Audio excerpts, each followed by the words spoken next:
Quem nunca levou uma multa de trânsito, hein? E você sabe como recorrer a uma multa de trânsito? Esse é um dos assuntos do programa de hoje. Bem-vindo ao Direto do Campus.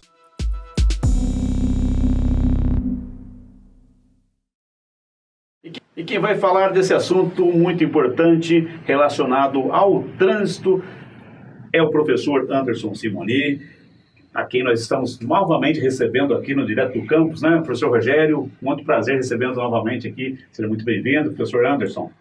Muito obrigado, agradecer a oportunidade de estar aqui novamente para a gente poder tirar algumas dúvidas de quem está aí do outro lado aí sobre trânsito.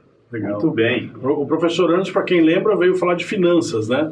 Mas tem uma outra especialidade, que o professor também é consultor, né? E dá muita palestra, inclusive representando a Unifage, né? Em algumas empresas, é sobre segurança e trânsito, né? Que deixa muita dúvida, né? Muita dúvida. Como eu perguntei no início, quem nunca teve uma multa de trânsito? Que atire a primeira. Agora, quem teve a multa de trânsito, estava certo ou estava errado? Agora já começa então. a primeira questão. Né? Bom, para mim, a gente tem que lembrar do seguinte, né? Tomou uma multa de trânsito, a gente precisa observar o seguinte ponto. Devo recorrer ou não? Para responder essa pergunta, a gente tem que observar algumas coisas. Primeiro, né, essa multa que foi feita para você é uma multa preenchida manualmente, ou seja, o agente lá fez à mão. Eu preciso observar se o que ele preencheu lá não tem nenhum erro. De repente, algum número incorreto do seu CPF, ou mesmo do número da sua carta de motorista. Ou até mesmo se escreveu corretamente o seu nome. E dependendo do local que ele parou você, né, às vezes é à noite, é escuro, dificulta o preenchimento, dificulta enxergar, as condições do tempo também. Então tem que olhar se foi preenchido tudo isso lá corretamente. Essas multas mais preenchidas à mão, né, ocorrem mais, acho que nas rodovias, né, que você realmente é parado, né, e é feita a automatização e tal, ou não necessariamente nos municípios ou na área urbana também é muito comum. Na nossa região aqui, a gente tem os dois casos, né? Tem cidades que trabalham com multas feitas à mão e algumas cidades que trabalham com multas feitas por tablets, né? É um dispositivo eletrônico. Mas ainda tem muitas que são feitas à mão. Então, fica essa dica aí de você observar. Vale a pena recorrer se o agente ali não errou alguma coisa, algum dado, inverteu um número de placa. Exatamente. Se houve algum erro no preenchimento, né? Se não houve erro no preenchimento dela, assim, o meu entendimento como especialista no trânsito não tem o que você argumentar ali. Né? Então, não tem motivo para você recorrer de uma multa. E aí, o professor falou do preenchimento, eu tenho essa dúvida. Existem multas diferentes que são necessárias fazer autuação com preenchimento ou daquela que simplesmente você passa na via e com o tablet, como o senhor disse, né, ele pode ser registrado você por uma câmera. Qual a diferença dessas multas? Bom, como a gente citou anteriormente, né, a multa manual, o cara vai ter um formulário lá, né, o agente que fiscaliza aí, e ele vai ter que ter uma caneta e preenchê-la. Sim, mas pode ser na mesma multa, pode ser uma multa por falta de cinto de segurança, o agente de trânsito ele é obrigado a autuar, ou ele pode simplesmente, a pessoa passou sem cinto e ele anotar? A nossa legislação atual vigente, ela dá um direito, né, de que o agente de trânsito ele tem fé pública. Então, esse direito ele tem, está na lei. Então, se o que ele escreveu ali é tido como verdadeiro. Independente de você ter sido parado e assinado essa... Ele goza da fé pública. E, enfim, na minha opinião, né, as pessoas que preenchem as multas aí, eles trabalham de uma maneira correta e dentro da legalidade, né? Agora, o ser humano, às vezes, ele é passível de cometer algum erro, como a gente citou anteriormente. De repente, ao preencher alguma coisa ali, comete uma rasura, por exemplo. Né? Ou mesmo errou o nome da rua, né? A placa do veículo. Né? Assim, aí você tem um argumento que você pode recorrer. Referente ao tablet, ao equipamento eletrônico, a gente tem que lembrar que é mais fácil de preencher, né? Porque você vai digitar ali, é mais difícil de você cometer erros também. Né? Então, óbvio que a eletrônica, para o agente que está fazendo a autuação, para ele, do ponto de vista do preenchimento, é um pouco mais prático e mais ágil também. Acho que exceto se você também não perceber, né, professor, que cabe também, né, colocar que vai muito da consciência do motorista, né, do condutor do veículo, né? Se você foi autuado, mesmo que você notou que tem algum erro de repente que possa administrativamente recorrer dessa multa, mas a sua consciência sabe que você né? estava errado. Se você notou isso, acho que... A gente trabalha muito isso nas disciplinas de ética, na disciplina social, na cidadania e tal. E aí, nessa linha, né, de questão, assim, a gente fala de recorrer e fala de uma coisa pior, que é a indústria da multa, né? Então existe essa coisa, não, mas é a indústria da multa, eu sou multado porque acham que eu estou no celular, ou acham que eu estou sem cinto, ou porque eu passei numa velocidade X e o radar estava lá escondido, né? Me esperando ali, aquilo e tal. Como é que o professor hoje, como especialista em trânsito, o que ele pode orientar, o que pensa mesmo, né, sobre isso, sobre esses ditos populares aí, né? É como você disse, Rogério, na minha interpretação aqui, no que eu vivo no dia a dia, no que eu trabalho já há 20 anos com o trânsito aí, né, recorrendo de multas e suspensão de carteira de motorista, o que a gente vê na sua pergunta aí é que a indústria da multa, para mim, Anderson, ela não existe. Eu observo que quem trabalha com o trânsito, seja o cara que fiscaliza, o agente, o policial, ele faz um excelente trabalho. O que a gente tem observado, eu como educador do trânsito, a gente vê motoristas cada vez mais sem paciência, né? A gente vê alguns motoristas com aquele incômodo, né, do celular que fez um barulho ali, ele quer ver que mensagem que é, né? O telefone está tocando, ele quer atender. E essa situação, de verdade... Corre risco, né? E coloca todo mundo em risco, né? Tira a sua atenção do trânsito, você pode causar um acidente e o agente que está ali observando, vê uma situação dessa, é claro que ele vai fazer o que a lei determina, aplicar a multa para o indivíduo. E aquele ponto, né? Daria para ter um trânsito coerente, sem aplicação de multa, ou sem leis, né? Que multasse de alguma maneira, né? Não é verdade? Eu compactuo com as ideias do professor também, Anderson. Porque assim, se há uma lei para ser seguida, por que não segui-la, né?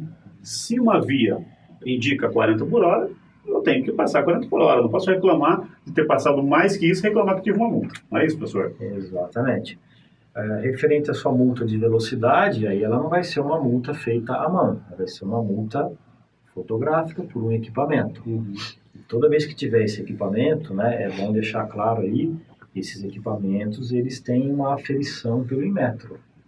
E isso existe na nossa lei aí, ele deve sofrer uma aferição pelo menos a cada 3 anos, e existe também aí alguma discussão, digamos assim, controvérsia, né? De pelo menos 1 ano.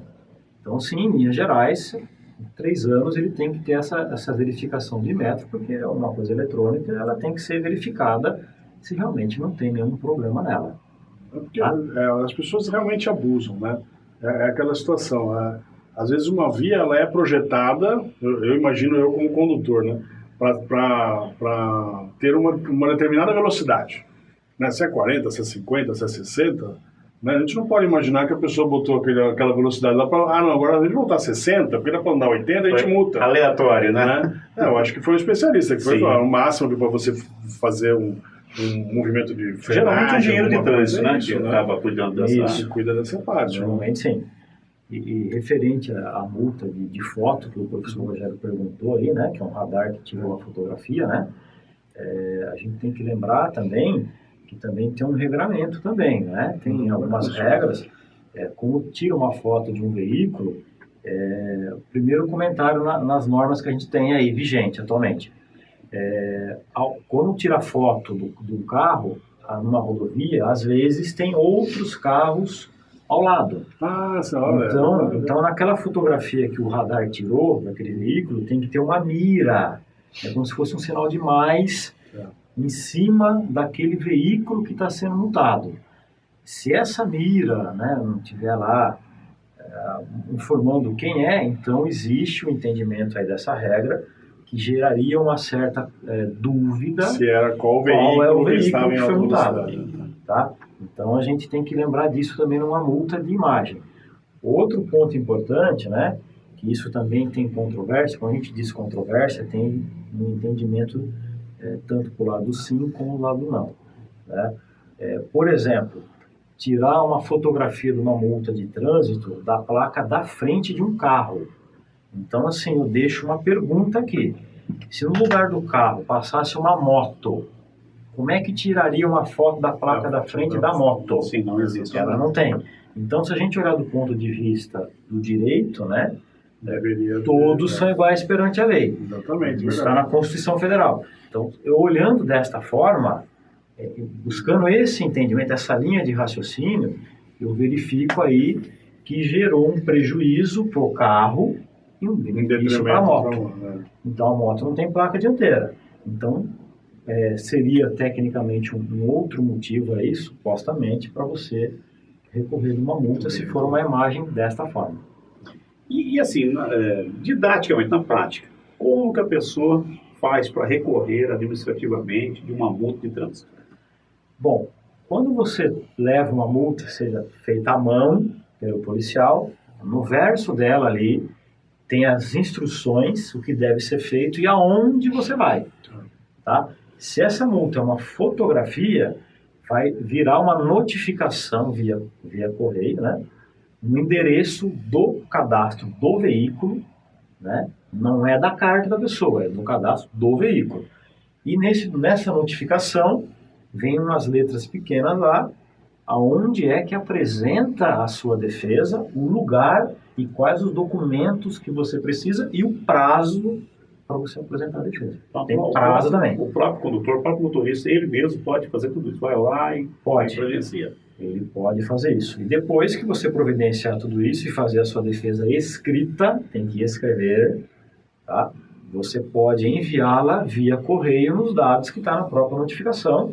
E existe alguns órgãos atualmente que ele recebe a sua defesa pelo site dele de forma digitalizada. Olha só, então você faz a defesa, imprime, assina, digitaliza a defesa, digitaliza os documentos necessários e você posta no site do órgão. Certo. E você fica aguardando a resposta. E o que é o efeito suspensivo das defesas e ou recursos de multas? Vamos lá.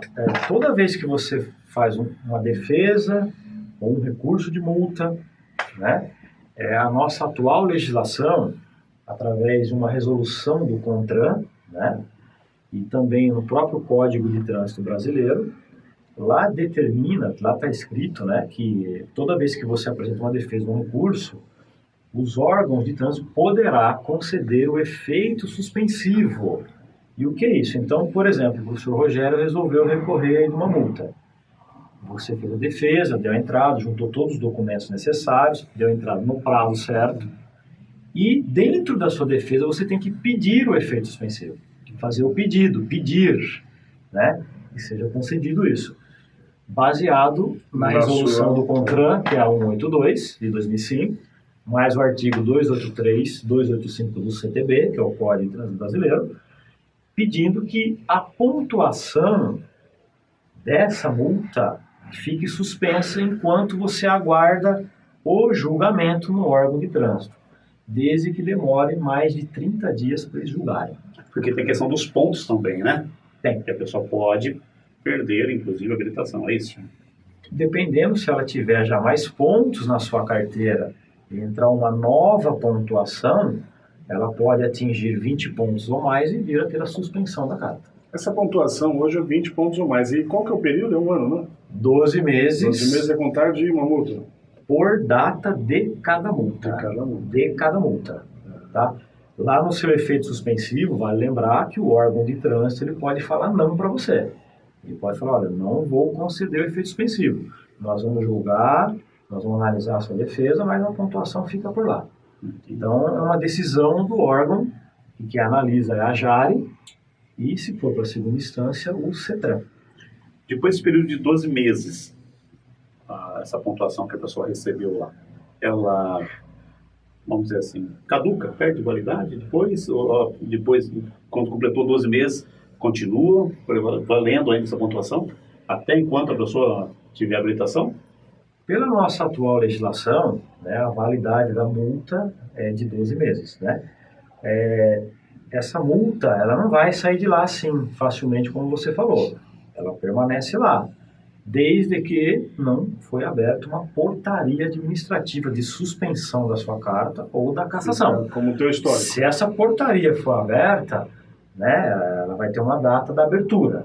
Ela foi aberta e ela abrangeu ali os últimos 12 meses e viu que você tem 20 pontos ou mais. Então essa pontuação ela vai ficar lá até você cumprir com a sua punição de suspensão da sua carta ou se a sua punição é uma cassação. Agora, você teve só uma pontuação, nada mais. Essa pontuação ela vai ficar por lá para o cômputo de punição por 12 meses. Ela não vai sumir sozinha, não. Então, um exemplo, você for pedir lá algum histórico, alguma coisa, talvez ela vá aparecer. Mas não vai prejudicar você no cômputo, porque se passar de 12 meses, a nossa lei é clara nisso, não conta. Entendi. Outro ponto importante, se o professor comentasse, que eu acho que muitos motoristas acabam usando, o site, né, do Detran. Parece que o site é bem completo, tem muitas informações que são fáceis, né, de acessar e muita gente acaba... Essas informações estariam ali no site de forma fácil? Quando a gente toma uma multa de trânsito, né, você tem que observar qual foi o órgão de trânsito que te multou, tá? Então, tem diversos órgãos de trânsito no Brasil. Então, você tem que entrar no site do órgão que multou você. O Detran também tem o seu efetivo que faz a fiscalização, então o Detran tem o policiamento que aplica as multas para ele, né? Então, sendo do Detran, essa multa, sim, você pode entrar lá no site do Detran e vai ter muita informação boa lá para você. Isso falando aqui no nosso estado de São Paulo, né? Ele trabalha bem com isso, então você pode até, se você desejar, montar sua defesa e mandar por lá digitalizada.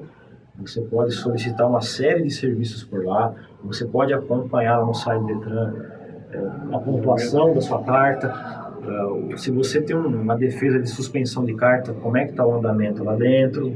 E toda vez que você faz o seu cadastro lá no site do Detran, né, a primeira vez que você vai fazer, eu deixo uma dica importante aí, que eu acho uma informação muito positiva, isso que o Detran deixa para a gente como cidadão, né? Eu acho muito bom. Você seleciona lá se você deseja receber algumas informações do Detran. E ele vai mandar para você no seu celular ou no seu e-mail. Como, por exemplo, quando estiver chegando perto de você fazer o licenciamento do seu veículo. Ele manda uma mensagem para você. Manda uma mensagem avisando. Né? Com uma data de antecedência, ele avisa você. Então vale a pena se cadastrar. Valeria a pena.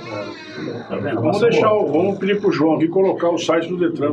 Que acho que é importante. O Detran de São Paulo, né? Interessante. Isso ajuda muito. Você recebe um aviso. O professor falou que são alguns órgãos que podem aplicar multa. Só os mais comuns. Quais? É o Detran, né?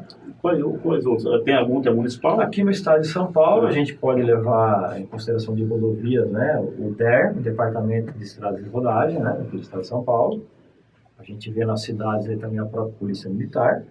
E cada cidade também tem o seu agente de trânsito, né? Campinas, por exemplo, a gente vê lá a INDEC que cuida do trânsito municipalizado.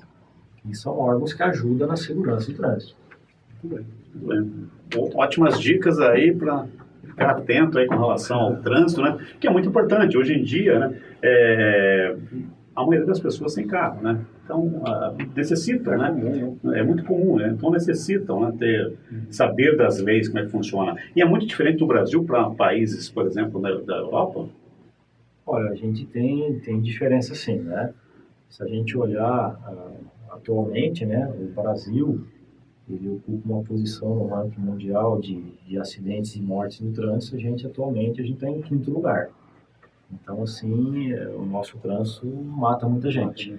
Atualmente, em média, morre 43 mil pessoas por ano no nosso Brasil. É a guerra vítima de trânsito. Enquanto você olha algumas guerras pelo mundo, em um único ano não mata tudo isso de gente. Então, o rigor nas leis de trânsito são mais do que necessários, né, professor? São, porque a gente já tem visto aí as entidades que fiscalizam, que atuam, que estudam, isso já é bem batido, que realmente tem diminuído quando a fiscalização também, digamos assim, ela atua mais, né? Embora tem muitos motoristas que às vezes não gostam muito da fiscalização, mas ela é necessária. Portanto, fica aí então a dica: ande certo, ande corretamente, siga as leis de trânsito, que está tudo bem. Não é isso, professor? Isso mesmo. Você que está aí vendo a gente, respeite as regras para você evitar a multa. Evitar muito. Siga a regra, né? Siga a regra e siga em frente, Siga né? em frente. Tá certo. Professor Anderson Simoni, mais uma vez, muito obrigado por essa entrevista muito esclarecedora, trazendo hoje as informações sobre as leis de trânsito para a gente aqui. Muito obrigado pela sua presença. Seja sempre bem-vindo aqui no Direto do Campus. Eu que agradeço, obrigado pela oportunidade e muito obrigado por estar aqui. Agradecer novamente. Tá bom. Professor Rogério, muito obrigado também. Nós vamos ficando por aqui, acompanhe aí sempre, compartilhe, passe essas informações para frente, né, com os seus grupos, colegas aí, e continue assistindo aí o Direto do Campus. Até a próxima.